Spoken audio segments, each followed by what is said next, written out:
Your default response to suffering says a lot about you. How do you respond to suffering? How do you respond when someone mistreats you?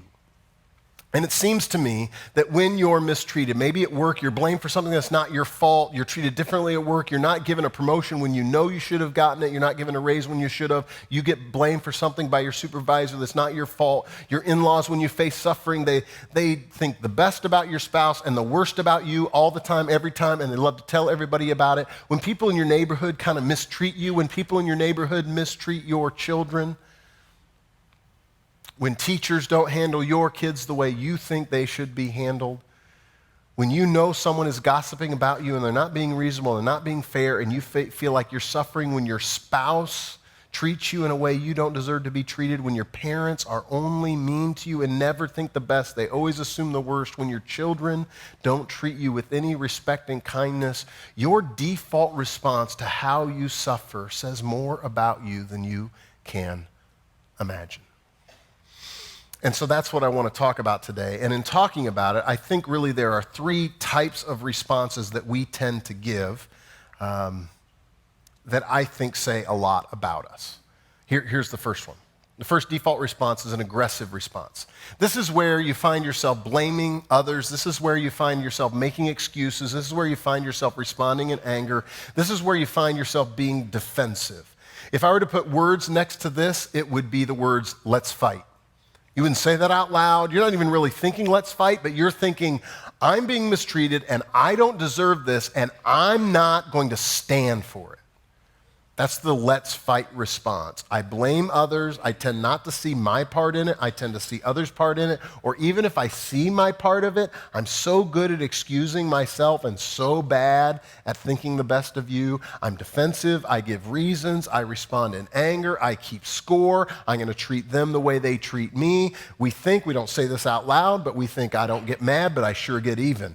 And an external response, an aggressive response, goes from just a slight annoyance that only maybe your spouse could tell you're annoyed to an outright, external, outrageous rage. But whatever it is, you're always defensive. You're always thinking about revenge, even though that's a word you wouldn't use. And you're thinking about how to get back, and you react in the short term. And when you respond in the short term, it feels so good. It feels like you justify yourself, but all you are really is a ticking defensive time bomb.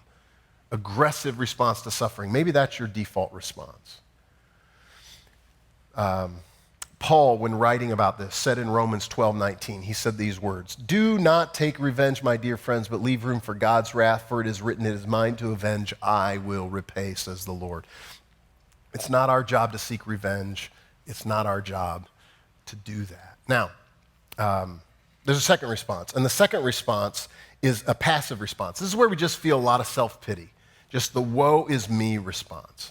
That we feel sorry for ourselves, we want others to feel sorry for us, and it's just woe is me. If the first response is let's fight, the response here is woe is me, and we feel sorry for ourselves. We tend to talk about it so that others will feel sorry for us. We want others to join our party, and it's a pity party, and people tend to, your friends, they tend to put their arm around your shoulder and pat you on the back, but I got to tell you, eventually they kind of get tired of it because it feels like this happens to you all the time, and you emotionally draw the shades and you lock the doors. You just want to protect yourself, and although your anger isn't shown, the passive response is also an angry response. It's just shown very, very differently. It's not shown the same way the explosive person responds.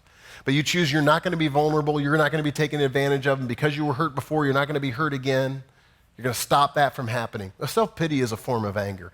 That's a very, very common default response. A woe is me response. I didn't deserve this. Can you believe she said that? Can you believe he did that to me? That was just wrong.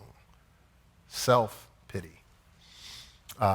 Then there's a third response, and the third response is this holding response. It's where no one can tell. You deny your feelings, you postpone your feelings, you say, no, it didn't bother me at all, and you might even really believe that for a period of time. But it's like a low flame that you push down from the surface. It doesn't bother me, but there's an ugliness going on inside of you. You're seething inside. It's like an acid inside of you that's eating away the inside of you, and you refuse to deal with it, and then you begin to doubt yourself. You begin to doubt a lot of things. You're hurt. You're disillusioned. It can make people People that have a holding response literally can get physically sick from holding it back. And when you're mistreated, when mistreatment comes, you just don't know what to do, and you just hold it in because you're not a self-pitier, you're not one who defends yourself and explodes to others, and that's a default response that we tend to think is more godly, but it injures us greatly, and it's not necessarily a godly response. So, all of us have a default response to suffering. Maybe yours is an aggressive response, maybe it's a passive response, maybe it's a holding back response. But I want to suggest from 1 Peter 2, just 3 verses, that there's another option that we need to pursue. That if we're followers of Jesus, there's a fourth way we should respond, and that is that we should respond like Jesus.